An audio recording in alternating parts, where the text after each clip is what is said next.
Igreja Batista Missionária Internacional apresenta Oásis do Deus Vivo. Shalom, a graça e a paz seja multiplicada sobre todos vocês que nos assistem nesta hora.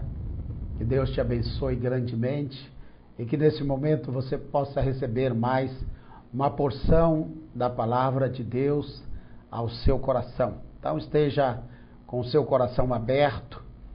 O Espírito de Deus olha para você agora e vê se o seu coração está aberto, se há sede, e você vai receber a bênção.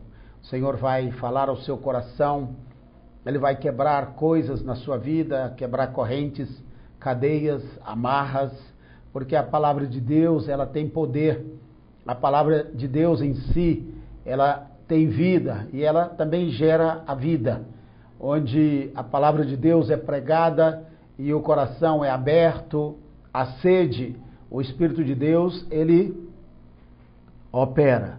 Então, abra o seu coração nesta hora e deixe que o Senhor fale ao seu coração e te abençoe grandemente. Eu gostaria de falar sobre amor divino e juízo divino. Eu gostaria de falar sobre um verso muito conhecido na Bíblia. Esse verso está em João 3,16, que diz o seguinte: porque Deus amou o mundo de tal maneira que deu seu Filho unigênito para que todo aquele que nele crê não pereça, mas tenha a vida eterna. As crianças conhecem este versículo, os adolescentes, homens, mulheres, todos conhecem este versículo e citam-no de cor, dizendo: porque Deus amou o mundo de tal maneira que deu o seu Filho unigênito para que todo aquele que nele crê não pereça, mas tenha a vida eterna. Esse versículo, ele é muito especial. Alguns dizem que é o centro da palavra de Deus, isso é o versículo mais importante da palavra de Deus. Assim como dizem que Gênesis 3,15 é o versículo mais importante do Antigo Testamento. Então, João 3,16, esse versículo é o versículo mais importante de toda a palavra de Deus.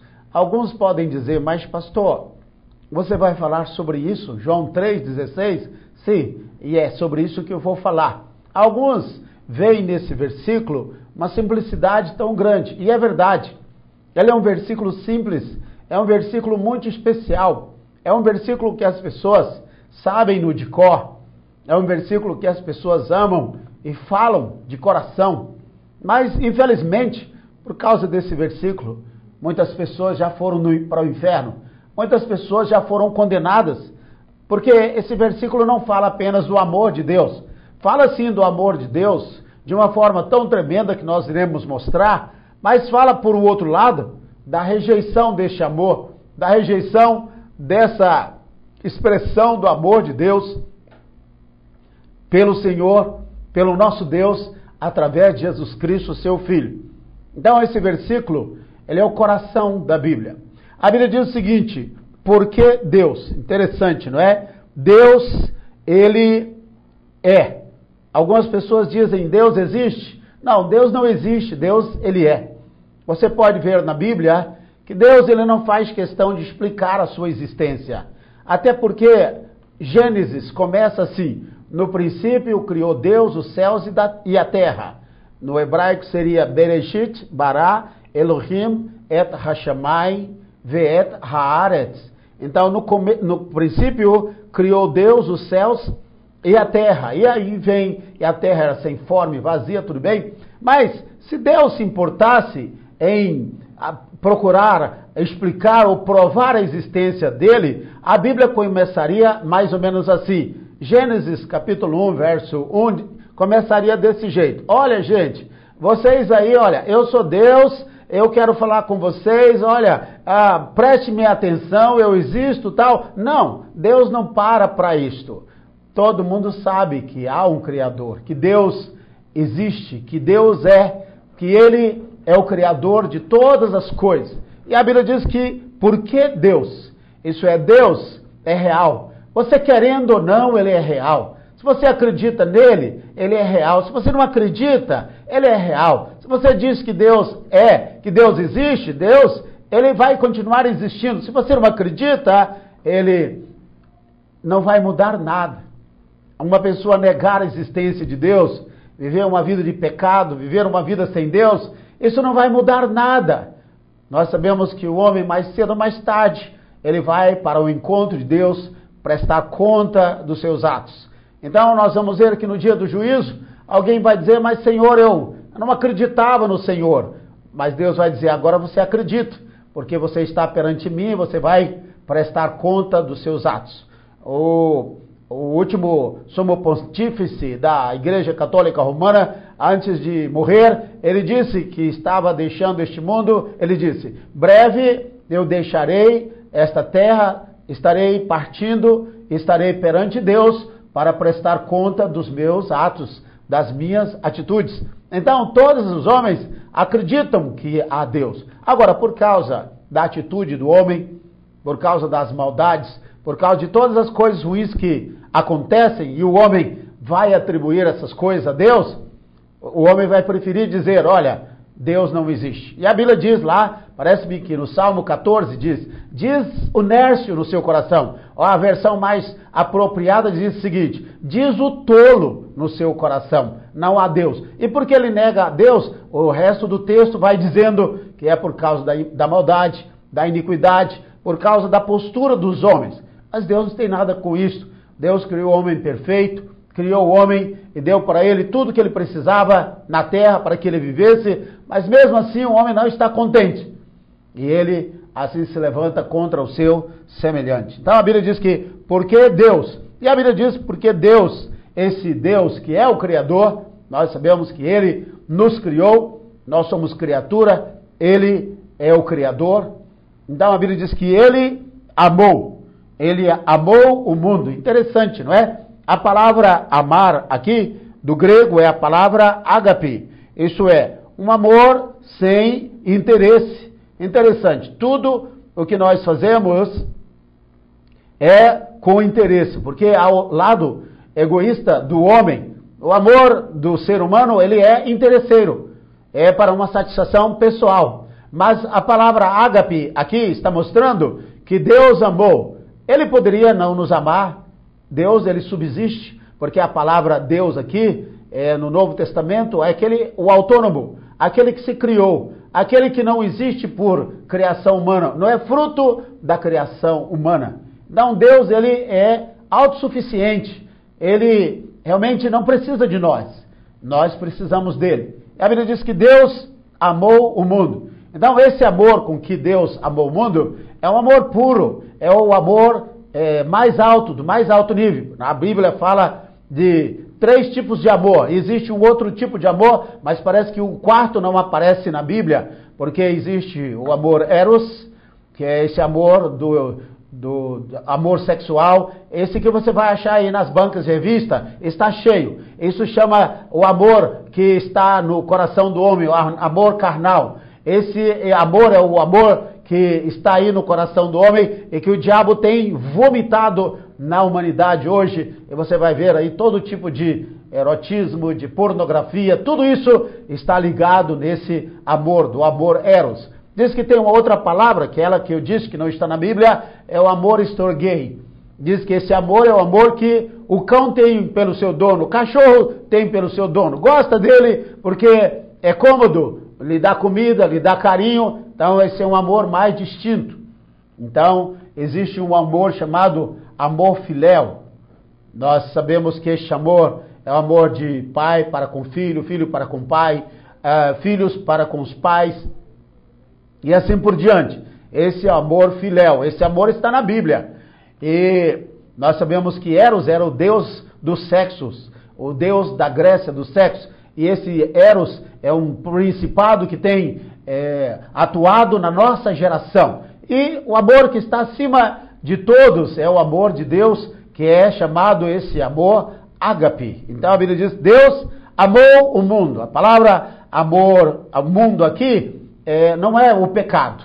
Então há 3 tipos de palavras para mundo, ou 3 tipos de interpretações. A palavra mundo pode ser a criação, a palavra mundo pode ser pecado, a palavra mundo também pode ser referindo-se ao homem, à filosofia que impera na humanidade hoje. A Bíblia diz que o mundo jaz no maligno.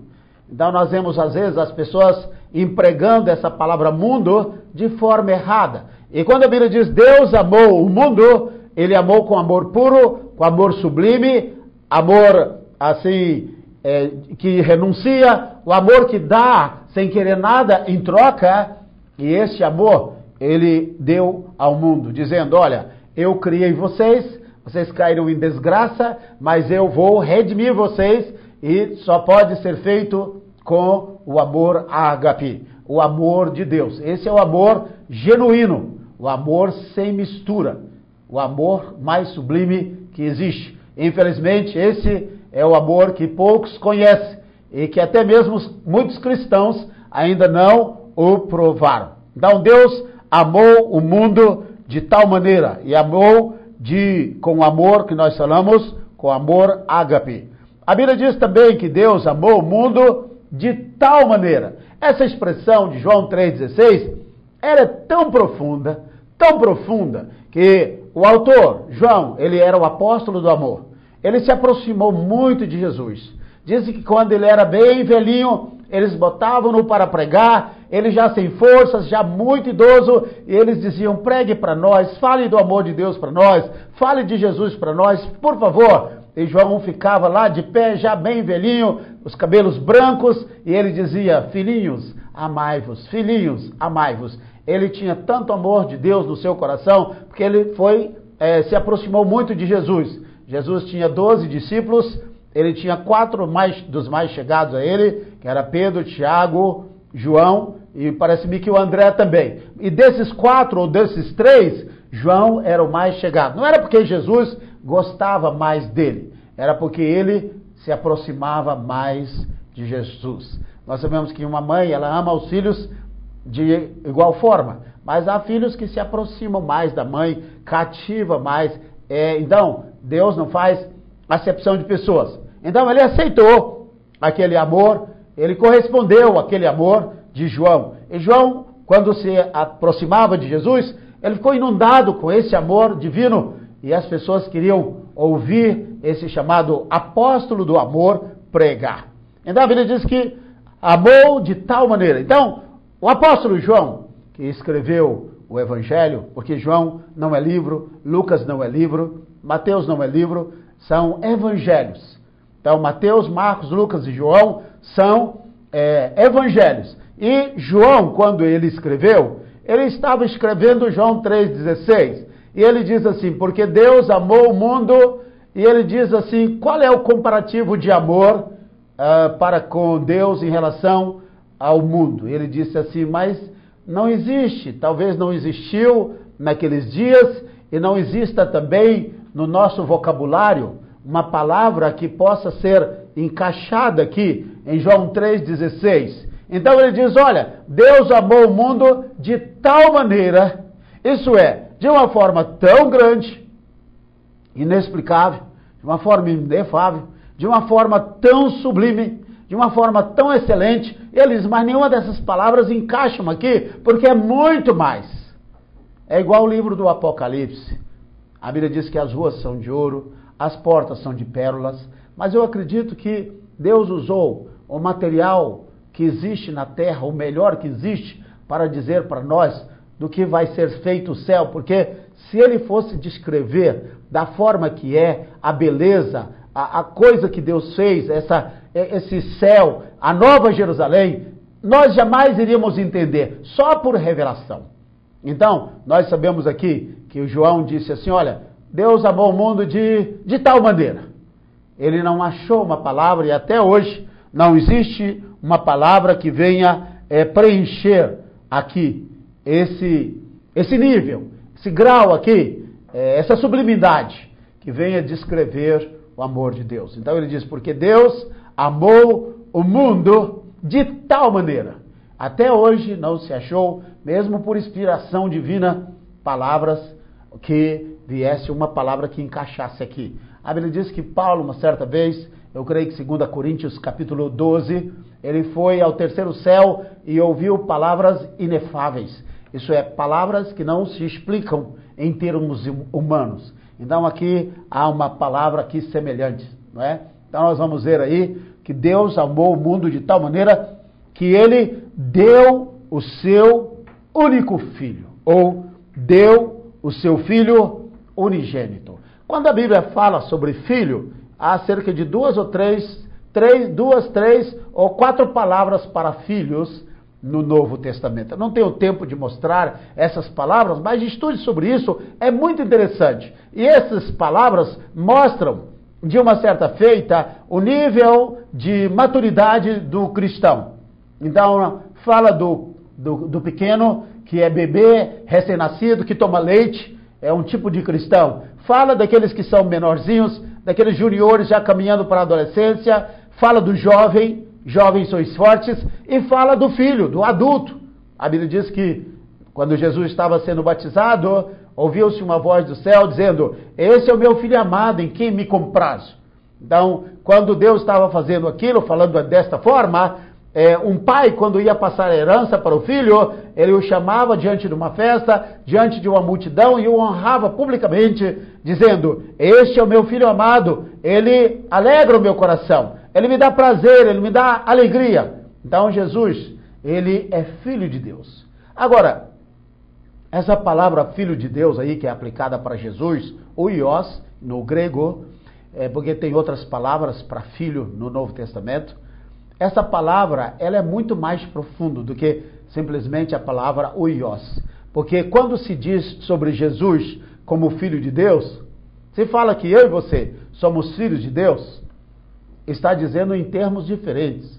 A Bíblia mostra em termos diferentes, porque nós somos filhos gerados pela palavra. Deus nos enxertou em Cristo Jesus. Mas quando diz Jesus, Jesus ele não foi criado, ele foi gerado.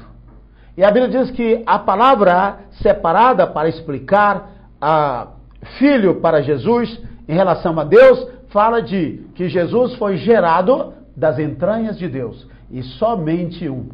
O anjo mais alto que existe no céu, pode ser Miguel, Gabriel, todos eles que existem, a mais alta hierarquia do céu, dos guardiões, dos anjos, dos arcanjos, jamais eles foram gerados por Deus.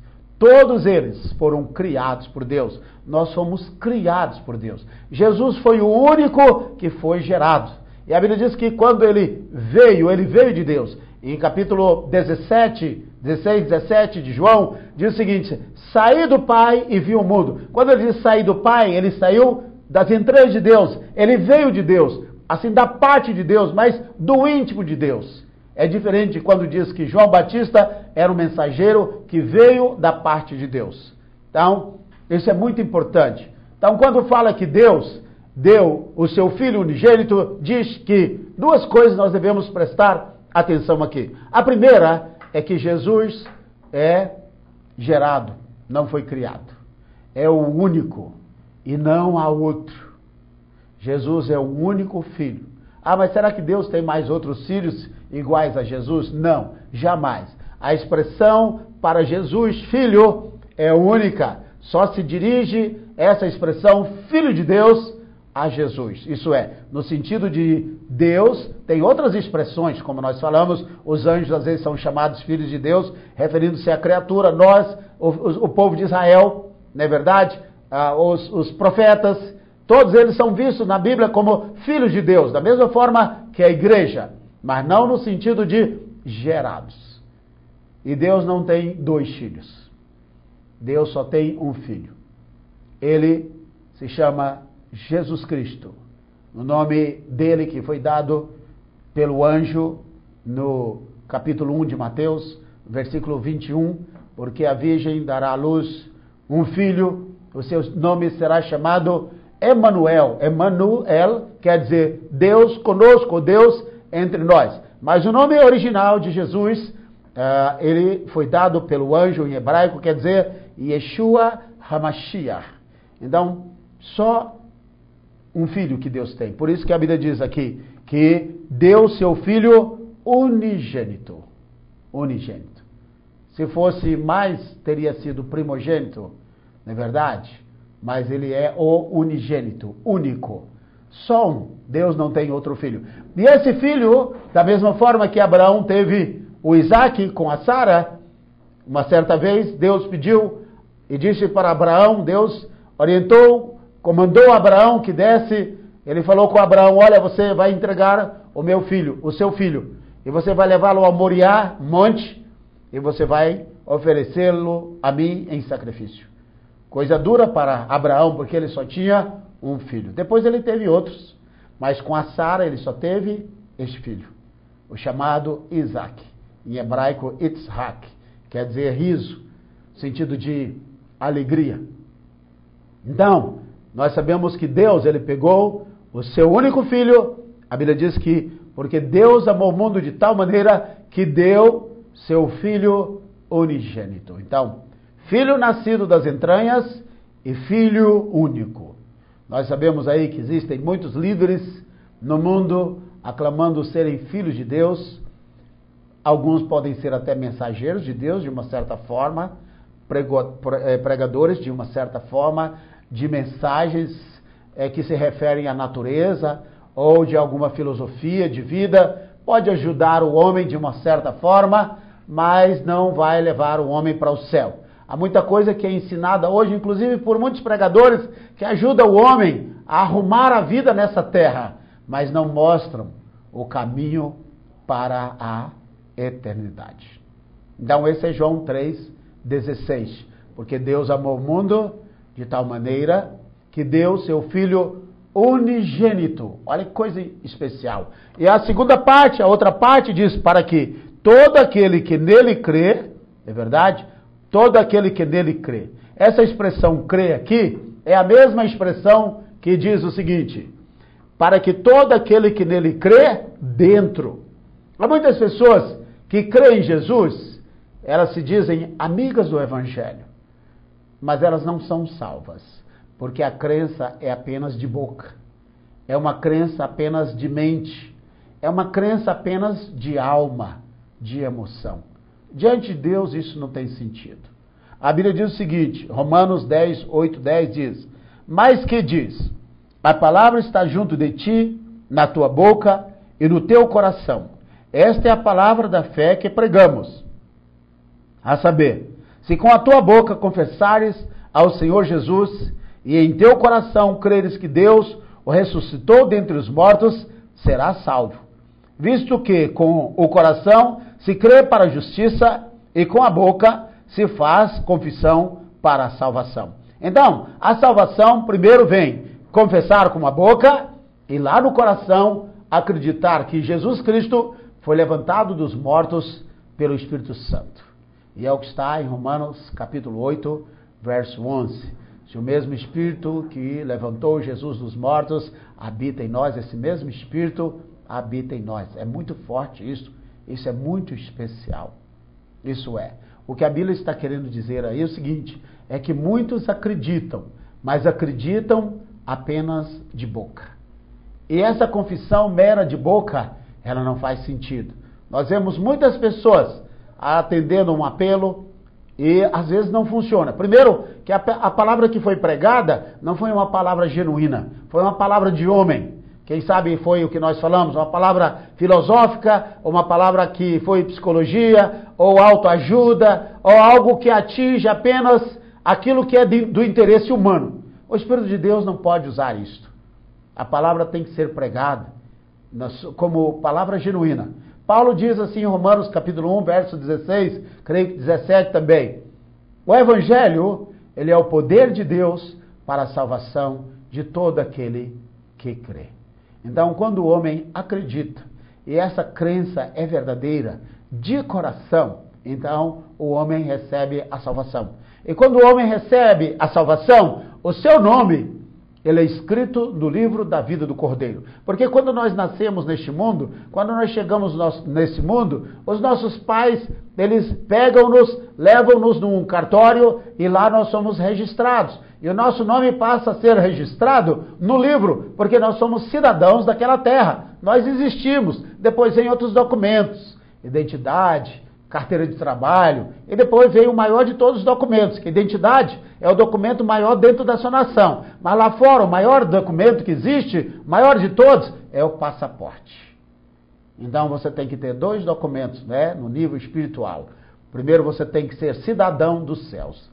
E segundo, você tem que ter o passaporte, isso é, seu nome escrito no livro da vida do Cordeiro.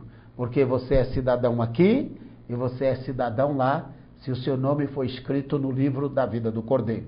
Então, quando lá de coração você crê, então a Bíblia diz, para que todo aquele que nele crê, crê dentro, crê lá dentro. A Bíblia diz que essa crença leva o nosso nome para o livro da vida do Cordeiro. Muito especial isso, não é verdade? Porque Deus, então Deus, Ele é o Criador. Ele nos criou com um propósito. Então esse Deus, que é o Criador, que mostra lá em Gênesis capítulo 1 e capítulo 2, nos criando, fazendo com que a sua criação, aquilo que Deus elaborou na sua mente, no seu coração, viesse a tornar-se realidade. Então eu e você somos fruto desse desejo de Deus. E Deus também, Ele ama aquilo que Ele criou. Nós vamos ver que toda a destruição que existe é fruto do erro humano, não de Deus. Tudo que está acontecendo hoje é o homem que está destruindo a terra. E a terra está dando troco, não é verdade? A terra está mostrando, olha, vocês estão se destruindo e destruindo a terra também. Por isso que os cientistas, os pesquisadores, homens e mulheres, estão dedicando as suas vidas só para salvar o planeta Terra. Dizer, olha, não poluam os rios, não jogue lixo nos bueiros, não tapa os bueiros, não jogue lixo nas praias, nos rios, não cortem as árvores, não poluam as águas. Cuide da terra, porque senão, quando vocês fazendo isso, a terra vai ser destruída. E a humanidade vai ser destruída. Nós sabemos disto, não preciso explicar sobre isso. Terremotos seguidos de tsunamis. O que está acontecendo na Terra hoje está horrorizando a humanidade, mas isso vai continuar a acontecer. É o que está lá em Mateus capítulo 24, depois você dê uma olhada, por favor. Então, nós sabemos que nós temos que crer, e crer de coração. Então, quando alguém prega a palavra genuína, que é o Evangelho, que é o poder de Deus, e prega com poder, e o Espírito de Deus fica satisfeito, porque ele sabe que pode usar aquela palavra como espada, então ele opera a transformação, aquilo que nós entendemos, e a Bíblia chama de nascer de novo. Deus opera o nascer de novo, o novo nascimento na alma, no coração, e ele transforma o homem lá dentro primeiro, e então vem as transformações externas. Porque Deus amou o mundo de tal maneira que deu seu Filho unigênito para que todo aquele que nele crê, a Bíblia diz aqui, não pereça. Olha que coisa interessante quando ele diz não pereça. Essa expressão aqui, não pereça, eu estava olhando, quer dizer assim, para que você não sofra ruína eterna. Não perecer aqui não é um dia morrer, porque os que pecam morrem, os que não pecam morrem. O único que não morreu aqui na terra foi Jesus. Ele morreu, mas ele foi ressuscitado. E parece-me que 2 homens, que foi Enoque e Elias, que foram arrebatados da terra. Mas todos os demais morreram. Pessoas boas morrem, pessoas ruins morrem, pessoas bonitas morrem, pessoas que não são bonitas morrem também. Pessoas inteligentes, famosas morrem, e aquelas que não são, elas vão morrer e morrem da mesma forma. Mas nós sabemos que perecer aqui, não perecer aqui, não é apenas morrer, não é um dia fechar os olhos e apodrecer, voltar para o pó, porque a Bíblia diz que o homem é do pó e ele vai voltar para o pó. Não é isso. Essa não pereça aqui quer dizer, olha, você não sofra ruína eterna. Marcos capítulo 15, eu creio 15, 16, fala de 2 homens. Um era rico e o outro era pobre. Então, um morreu e foi levado pelos anjos para o seio de Abraão. e o outro morreu e ele foi sepultado. E a Bíblia diz que longe, quando ele estava lá, depois que ele morreu, ele abriu os olhos e ele viu Lázaro, aquele homem que não teve nada na terra, mas foi fiel a Deus. Ele pediu para que fosse molhado o dedo, na ponta do dedo, e refrescasse a sua língua, porque ele estava atormentado. A palavra quer dizer, Senhor, eu estou atormentado. Ele foi para um lugar que ele escolheu. A Bíblia fala do inferno. Muitos não pregam mais sobre o inferno. Grande parte dos homens e mulheres que estão pregando hoje estão falando sobre prosperidade. Isso é muito bom, mas a Bíblia tem uma resposta para isso. A vida do homem não consiste na abundância dos bens que possui. Está escrito, Lucas fala sobre isso. E há muitas pessoas morrendo fartas de dinheiro, de riquezas, de bens. Claro que há muitas pessoas que não têm nada disso, que morrem e são condenadas porque, mesmo não tendo nada, são pessoas arrogantes, pessoas que têm o seu coração altivo. São pessoas mesquinhas, que não querem fazer uma aliança com Jesus.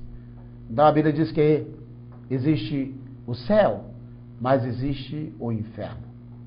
Então, a Bíblia diz que esse homem ele foi para o lugar de tormento. E lá ele pediu, olha, refresque a minha língua com um pouco de água, porque eu estou atormentado. A Bíblia diz lá em Apocalipse capítulo 20, de que o inferno, que quando morre, uma pessoa morre sem Cristo hoje, ela morre e vai para o inferno. Mas o inferno não é o estágio final da vida de uma pessoa.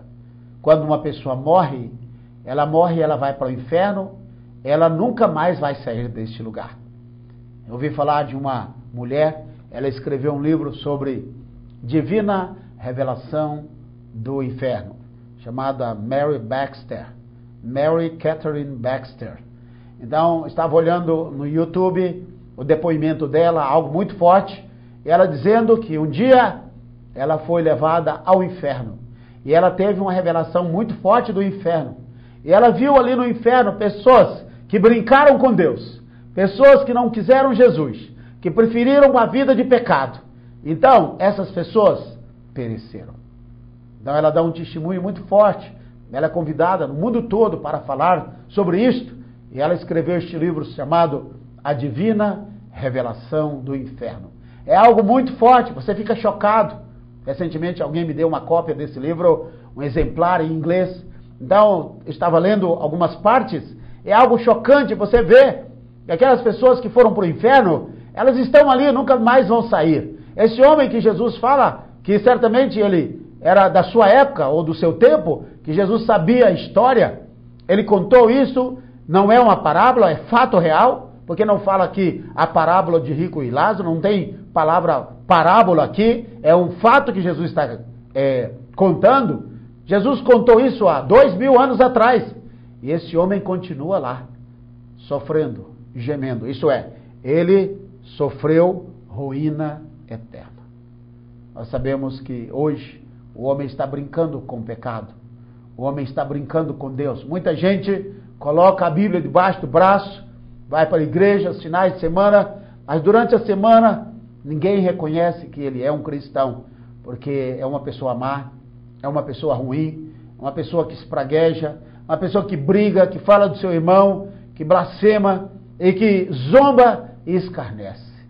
Então, essa mulher, nesse livro chamado A Divina Revelação do Inferno, ela fala sobre muitas pessoas que ela viu no inferno e nunca mais vão sair dali, porque o inferno, ele será jogado dentro do lago de fogo. Você pode dar uma olhada em Apocalipse capítulo 20, lá está o inferno sendo jogado no lago de fogo e enxofre. E o lago de fogo e enxofre é o estágio final para aqueles que realmente negaram a Jesus, aqueles que negaram ao Senhor, daqueles que viveram uma vida fora da vontade de Deus. Nós sabemos que lá em Mateus capítulo 7 diz o seguinte: nem todo aquele que me diz Senhor, Senhor, entrará no reino de Deus, mas somente aquele que fez ou que faz a vontade do meu Pai que está nos céus, disse Jesus. E no capítulo 7 ainda, versículo, eu creio que 20, 21 por aí, diz o seguinte, muitos dirão naquele dia, Senhor, do teu nome expulsamos demônios, falamos novas línguas, fizemos maravilhas, nós profetizamos, Senhor. Jesus vai dizer para elas, olha, eu não vos conheço, apartai-vos de mim, vós que praticais a iniquidade. E iniquidade aí quer dizer, vós que quebrais os meus mandamentos. Esse versículo aí não é para feiticeiros, bruxos, não. Esses versículos aí, cada um que está envolvido com a bruxaria e feitiçaria, terá o seu galardão também, a sua recompensa, a sua condenação. Mas esse versículo aí está falando para homens e mulheres que pregam a palavra de Deus e vivem numa vida de pecado. Pregam a palavra de Deus e vivem uma vida totalmente contrária àquilo que eles estão pregando. Então a Bíblia está dizendo aqui, não pereça, para que todo aquele que nele crê não pereça. E ele diz aqui, mas tenha a vida eterna. Interessante, a vida eterna, nós vemos ali que nos últimos capítulos, ou no último capítulo, nos últimos capítulos do livro do Apocalipse, Apocalipse 21 e 22, ele fala da morada eterna, ele fala do povo de Deus, ele fala, quem morre hoje com Cristo vai para um lugar chamado paraíso. Jesus, aquele ladrão que estava ao lado de Jesus, que se converteu, ele falou para Jesus, Senhor, lembra-te de mim quando entrares no teu reino. Jesus se dirigiu a ele e disse, olha, hoje mesmo estarás comigo no meu paraíso. Não é amanhã, é hoje. Você vai estar comigo no meu paraíso. Aquele homem morreu, Jesus morreu também, e Jesus o conduziu às moradas eternas. Então, o que nós sabemos é que quem morre hoje, ele vai para estar com Jesus no paraíso. O paraíso é uma antessala para a Nova Jerusalém. As pessoas que morrem hoje, elas não vão para a Nova Jerusalém. Se você quer mais informações sobre isso, no nosso site ibm12.com.br, nós temos lá, você vai lá na parte de áudio, nós temos 22 estudos, capítulo por capítulo do livro do Apocalipse. E nós mostramos lá um estudo para onde vão os mortos. Aqueles que morrem hoje, é algo que dói muito, mas a pessoa que morre hoje sem Jesus, ela morre. Tem muitas pessoas, elas morrem e vão para o inferno. Tem pessoas que sabem que vão para o inferno, elas morrem gritando, elas morrem apavoradas, porque elas realmente rejeitaram a Jesus Cristo. E elas nunca vão sair dali. E as pessoas que realmente seguem a Jesus, que amam a Jesus, que temem a Jesus, quando elas morrem hoje, elas morrem e elas vão para o lugar chamado o paraíso. Assim como o inferno é uma antessala para o lago de fogo e enxofre, porque o inferno vai ser como um afluente do lago de fogo e enxofre, da mesma forma, a antessala para a Nova Jerusalém é o paraíso. Então, nós vamos ver que depois do arrebatamento, Jesus levará a sua noiva, a sua futura igreja, para a Nova Jerusalém. E a Nova Jerusalém, você pode vê-la, a sua descrição em Apocalipse capítulo 21 e no Apocalipse capítulo 22. É algo muito forte, é algo muito poderoso, é algo de Deus. Então, meu irmão, esse versículo que é João capítulo 3, versículo 16, diz, porque Deus amou o mundo de tal maneira que deu o seu Filho unigênito para que todo aquele que nele crê não pereça. Isso é, Deus não quer que você pereça. Deus não quer que você vá como aquele rico para o inferno e depois caia no lago de fogo. E em qualquer um desses lugares, você jamais sairá de lá. Quem está no inferno vai para o lago de fogo. E quem está no seio, quem está no paraíso hoje, vai para a Nova Jerusalém. Antigamente, no Antigo Testamento, as pessoas que morriam, eles iam para um lugar semelhante, chamado seio de Abraão. Mas Jesus pegou aquelas pessoas e levou para o paraíso. E do paraíso, nós iremos para a Nova Jerusalém. Mais uma vez, você vai ali até a parte de áudio no nosso site, você vai lá a parte de áudio e você vai ver lá 22 capítulos, capítulo por capítulo do livro do Apocalipse, e você não vai ter mais dúvidas sobre essas coisas. Nós fizemos um estudo minucioso, capítulo por capítulo. Cada capítulo nós fizemos de 2 horas no programa e nós fizemos um resumo e ali é muito estudo. Você vai assim tirar todas as suas dúvidas. São 22 estudos que você vai se alegrar muito e você vai ver a grandeza de Deus, a glória de Deus na sua vida. Agora, você poderá dizer, mas pastor, eu não pedi para nascer e eu não pedi para nascer pecador. Olha, um certo filho falou com a mãe, eu não pedi para nascer. A mãe diz, eu não sabia que era você que ia nascer. Para uma mãe, essa resposta foi perfeita. É verdade? Foi checkmate em cima do filho rebelde. Certamente ele não estava falando do coração, porque ele estava sendo disciplinado. É verdade? Mas quando alguém diz para Deus assim, eu não pedi para nascer, certamente o Senhor, ele tem respostas para serem dadas. Esse capítulo aqui, anterior, João capítulo 3, verso 15, está falando de quando o Moisés, ele estava no deserto e o povo começou a murmurar.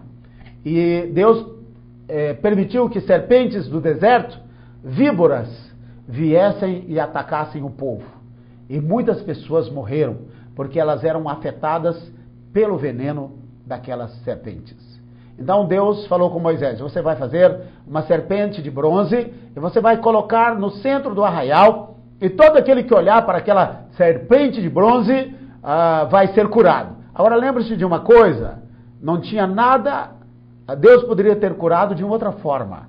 Porque se você olha ali no texto grego, e você vai estudando de forma assim, de forma bem acurada, de forma bem profunda, não tinha nada naquela serpente que pudesse curar. Nós sabemos que hoje que no anel do médico, não é? Tem 2 cobras, 2 serpentes, não é? Alguém diz que se morre cobra e se vive cobra também. Então são 2 cobras. Mas ali era uma cobra só, era chamada serpente de bronze. E qualquer pessoa que fosse picada pela serpente, em qualquer lugar que estivesse do arraial, olhava em direção para aquele poste e era curado imediatamente. Agora, eu não vou entrar muito em detalhe, mas eu quero explicar 2 coisas. Primeiro, não era a serpente, não era o poste, não era nada daquilo que curava o homem. Era o poder que Deus colocou naquele lugar. Você pode examinar o texto e que você vai ver isto aí. Eu só entendi isto quando eu li que não havia nada de sobrenatural naquela serpente. Era o poder de Deus, era um ato de fé. O que curava o homem era apenas o ato da obediência a Deus. Deus dizia, olha, faça dessa forma e você vai ser curado. Como ele diz, olha, Jesus cuspiu e colocou lodo no olho do homem, diz, vai lá, lava no tanque de Siloé e você vai ficar curado. João capítulo 5, acredito. E aquele homem fez, e ele ficou curado. E por que barro? É porque nós íamos do barro mesmo. Tinha que ser barro, não podia ser pedra. Nós somos pó da terra. Deus estava colocando no olho daquele homem aquilo que ele era, porque nós fomos criados do pó da terra. Então, toda pessoa que olhava e obedecia era curada. Da mesma forma, hoje, você foi mordido pela serpente. Satanás deu um golpe muito grande na humanidade. Eu e você já nascemos contaminados pela serpente. Nós já nascemos com veneno no nosso sangue, contaminados no nosso espírito e na nossa alma. Aí, nós vamos dizer, mas eu não tenho culpa. Você não tem culpa de ser atingido pela serpente. Porque quem pecou foram os nossos pais lá no Éden. Mas a consequência do pecado nos atingiu. Agora, o que vai pesar para você não é chegar diante de Deus um dia e dizer, eu não pedi para ser picado, eu não pedi para ter veneno no meu sangue. Tudo bem, Deus vai dizer o seguinte, eu vou te condenar então por não ter tido ou por não ter aceitado o medicamento. Então você será condenado porque você não será condenado porque você foi mordido picado pela serpente, mas você vai ser condenado, porque você sabia que apesar de você não ter tido culpa, você não estava lá quando Adão pecou, você pode apresentar esse argumento diante de Deus, mas uma coisa é certa, você será condenado, porque Jesus, ele veio e ele disse, olha para a cruz, olhe para Jesus, o único, aquele que é o autor e consumador da nossa fé. Então o homem será condenado no dia do julgamento exatamente por isso, porque a luz veio ao mundo e os homens amaram mais as trevas do que a luz. Está aí João 3,16, um pouco mais à frente. Então, o remédio está aí. Jesus, ele é a cura para os nossos males. Essa expressão, esse texto, está, acredito que em Números, livro de Números, no Pentateuco, livro de Números, no capítulo 21, a partir do versículo 4. Você pode ler essa história. Números 21. Você vai ficar impressionado como Deus, de uma forma simples, ele coloca aquela serpente de bronze. Você sabe que na época eu sei se parece que o rei Asa, um rei muito, ou o rei Jeosafá, acho que um dos dois, eu creio que foi Jeosafá. Ele pegou aquele povo, aquilo que Deus fez ali para trazer uma saída, o povo estava adorando a serpente. E o rei Asa, bom como ele era, ou Jeosafá, temente a Deus, ele foi lá e despedaçou aquela serpente e destruiu aquilo que Deus criou e diz, olha, isso aqui não é para ser feito idolatria. Nada deve ser adorado. Eu amo a minha Bíblia, mas eu não idolatro a minha Bíblia. Eu não posso ser um bibliolatro, não é verdade? Assim como existe bibliolatria, mariolatria, todo tipo de pecado de idolatria, quando nós estamos amando coisas, nós só podemos adorar a Deus. Então tem muitos aí que são mariólatras, que estão adorando pessoas, outros estão colocando a sua fé em outras coisas. Existe já a chamada bibliolatria, quando o homem começa a adorar a Bíblia. A Bíblia não foi feita para ser adorada. A Bíblia foi feita para que eu e você a amasse, para que eu e você a adorasse, ou para que eu e você a devorasse. A Bíblia não deve ser adorada, a Bíblia deve ser adorada. Nós devemos, assim, amar a Bíblia de todo o coração, porque é a palavra de Deus impressa que o Senhor nos deu para o nosso coração. Então, meu irmão, não fique aí murmurando, dizendo que não tem culpa, porque você é assim, porque você nasceu assim, não é verdade? Mas olhe para Jesus, e um dia você estará diante do Pai, e você verá a realidade desta palavra, porque Deus amou o mundo de tal maneira que deu seu único Filho, para que todo aquele que nele crê não pereça, isso é, não sofra ruína eterna, mas tenha a vida eterna. Lembre-se, aqueles que morreram e foram para a presença de Deus, para o paraíso, eles estão lá, irão para a Nova Jerusalém. A Nova Jerusalém não há ninguém habitando. Quando formos, iremos todos juntos para a Nova Jerusalém. E aqueles que morreram sem Cristo e que morrem sem Cristo hoje, morrem e vão para o inferno. E do inferno eles só sairão para um outro lugar pior, que é o lugar chamado o Lago de Fogo. Leia o livro do Apocalipse e você vai entender que Deus não está brincando.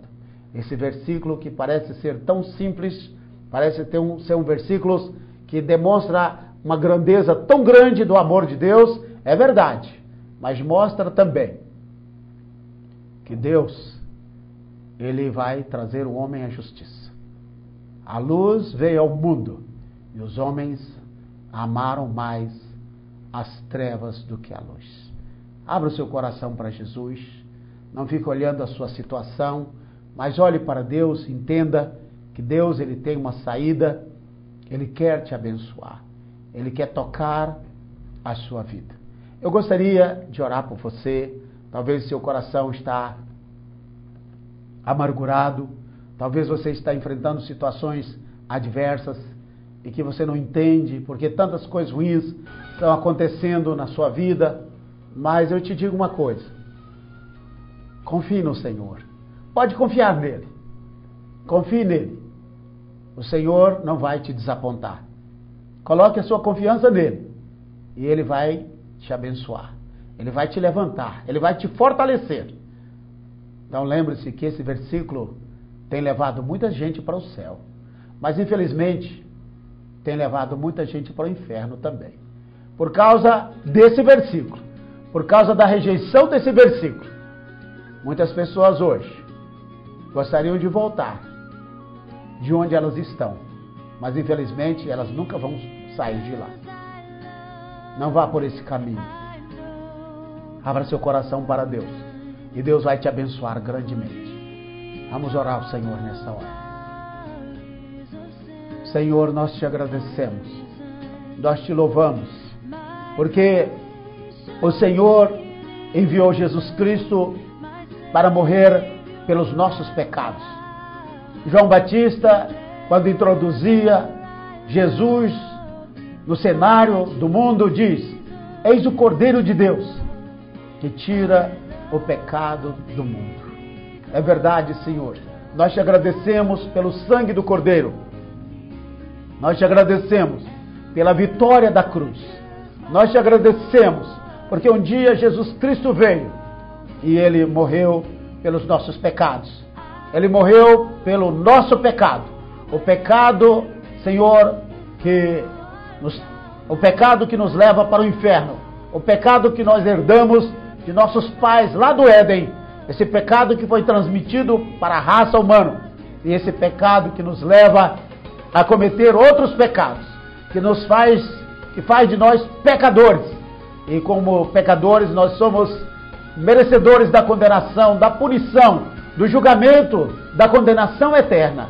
Mas o Senhor enviou o seu Filho, Jesus Cristo, porque está escrito, porque Deus amou o mundo de tal maneira que deu o seu Filho unigênito, para que todo aquele que nele crê não pereça, mas tenha a vida eterna. Pai, nós cremos na vida eterna e nós agradecemos ao Senhor, a Ti, Pai Celestial, por essa vida. Pai, nós cremos também que na cruz do Calvário, além dos nossos pecados, o Senhor levou as nossas doenças e as nossas enfermidades. Agora, Senhor, eu oro por aqueles que estão distantes, aqueles que estão próximos, aqueles que precisam de um grande milagre, Senhor. Estenda a Tua mão, eu creio. Por isso eu oro agora, há pessoas distantes agora, precisando de uma palavra de vida, Senhor, ouvindo, Pai, não estão entendendo nada, Senhor, mas estão aceitando e acreditando, ó Pai, que esta é a Tua palavra, que o Evangelho é o poder de Deus, para a salvação de todo aquele que nele crê. Pai, abençoa agora, faça milagre agora, milagre da cura, milagre da libertação, da salvação. Pai, batiza com o Espírito Santo e com fogo e traga a prosperidade. Eu oro pelos desempregados, eu oro por aqueles que estão batendo numa porta, eu oro por aqueles que estão, ó Pai, com suas dívidas, seus desafios financeiros e não sabem como fazer. Eu oro pelo empresário, ó Pai, que está se quebrando, está perdendo tudo, Senhor. Aquele que está no vício, na prostituição, no pecado, tenha misericórdia. Nós oramos agora, Pai, pedimos, Senhor, a Tua mão por aqueles que estão, Senhor, na miséria, nas ruínas, no caos, aqueles que estão numa mesa, ó Pai, no pileque, nos pileques, nos deboches, aqueles que estão no caminho das drogas, aqueles, Pai, que estão no caminho do mal. Tenha misericórdia nesta hora, tenha misericórdia, Jesus. Ó Senhor, estenda a Tua mão neste momento. Nós clamamos a Ti, pedimos a vitória, pedimos a Tua bênção. Estenda a Tua mão, Senhor. Opera neste momento. Derrama do Teu poder. Olha agora, Senhor, para aquele que sofre, para aquele que está sendo humilhado, para aquele que está sendo, ó Pai, aquele que está no cativo, aquele que está, Senhor, debaixo de correntes das trevas. Seja liberto, seja abençoado nesta hora. Pai, em nome de Jesus, eu abençoo aqueles, Pai, que creem, aqueles que precisam de uma cura, aqueles que precisam de um milagre no seu físico, que precisam de uma cura milagrosa, Pai, que sejam curados, libertos, abençoados nesta hora. em nome de Jesus, ser curado, ser liberto. Receba esta palavra, olhe para Jesus, assim como aqueles que olhavam para aquela serpente de bronze, por obediência a Deus, não entendendo nada, eram curados. Olhe agora para Jesus, olhe agora para o Senhor, levante os olhos para a cruz e diga: Pai, eu creio na cruz do Calvário, eu creio no Filho de Deus que morreu na cruz do Calvário, e eu creio, Pai, que pelas tuas pisaduras eu já fui sarado, já fui liberto, salvo, liberto das minhas ruínas financeiras, sou batizado com o Espírito Santo e tenho a minha libertação. Muito obrigado, Senhor. Esta é a nossa oração, em nome de Jesus. Amém. Aleluias. Glória a Deus. Esta foi a mensagem do programa Oásis do Deus Vivo, programa da Igreja Batista Missionária. Eu sou o pastor João Batista da Silva. João 3,16 diz: porque Deus amou o mundo de tal maneira que deu o seu Filho unigênito, para que todo aquele que nele crê não pereça, mas tenha a vida eterna. Visite o nosso site, que Deus te abençoe, e com a ajuda de Deus estaremos de volta no próximo programa. Fique na paz. Igreja Batista Missionária Internacional apresentou